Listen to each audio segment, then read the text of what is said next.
I decided I'll come alone, answer all of it alone. So that kung i-contempt man ninyo ako lang yung papasok doon sa detention at hindi na masali yung ibang tao dito at yung pamilya nila na nag-aantay sa kanila sa mga bahay nila. Few short questions lang po. Nakakapanghinayang po na ang dami pong prepared na questions ng mga kasama natin. Ngunit marami pong hindi nabibigyan ng sagot. Una, siguro idedirekta ko po to sa COA na siguro kailangan yung responsiveness ng COA makikita at saka mararamdaman sa mga napaka-importante na issues na ganito. Kasi karamihan po sa atin nanggagaling sa local government. Nanggaling po sa local government. Alam po natin na minsan yung mga ganyang issues sa AOM, sa mga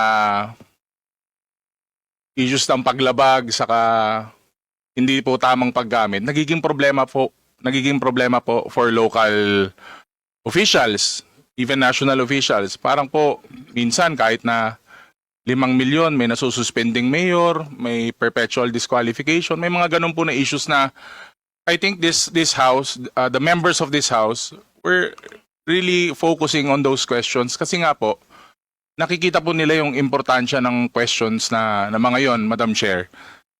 And makikita naman po natin, sabi nga po ni Kong Mark, my neighbor, na paulit-ulit na rin po yung mga sagot. Sana po baka may mga ibang membro ng opisina ng Office of the Vice President na nakatulong po or nakapagbigay po ng supplemental na sagot or dagdag man lang sana na sagot. Kasi ang dami po nung mga katanungan na parang wala lang, parang hindi na po nasama. Nandiyan naman po siguro yung support staff or may mga kasama po dyan. Sana po na mas nabigyan po ng kabuluhan yung hearing, Madam Chair. Thank you po, Madam Chair. Okay, do you care to comment, Madam Vice?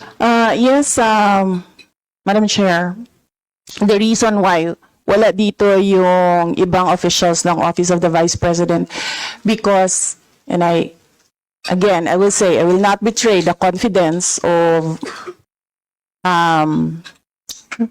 some members of the House of Representatives. Meron isa sa mga nagtanong kanina ang nagsabi sa akin na merong script sa pagtatanong about sa confidential funds. That is why I decided na hindi pa atinin yung mga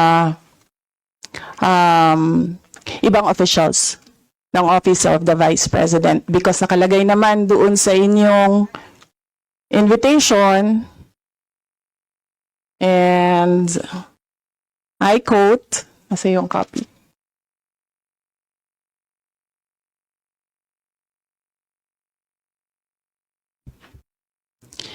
In this regard, may we respectfully invite the Vice President or her duly authorized representative. So it was in the alternative. So I decided I'll come alone, answer all of it alone.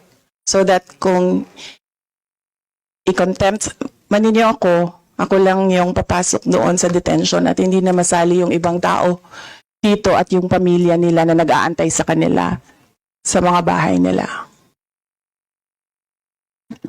Honorable Ortega. Thank you, Madam Chair.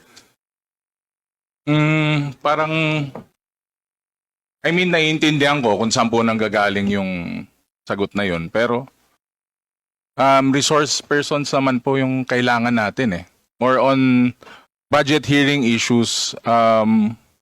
Kung ibang issues yan, I doubt if it will come from this budget hearing. At sabi nga po ng mga kasama natin, Madam Chair, tungkol po talaga sa budget naman. Saka yung mga nakaraang nga pong budget ang pinag-uusapan. Thank you, Madam Chair. Madam Chair, again, the invitation said or in the alternative, Vice President or. So, I am within my right of attending alone. Yun lang po siguro, Madam Chair. Sayang lang din po yung pagkakataon. This is the perfect time na marinig din tayo ng not only our fellow representatives, pero syempre ng taong bayan din po kung paano po nangyayari yung mga ganitong bagay, paano po napapatakbo, paano po nagagamit. Siguro I'll stick to that as my final few questions, Madam Chair. Maraming salamat po. Thank you, ma'am. Salamat.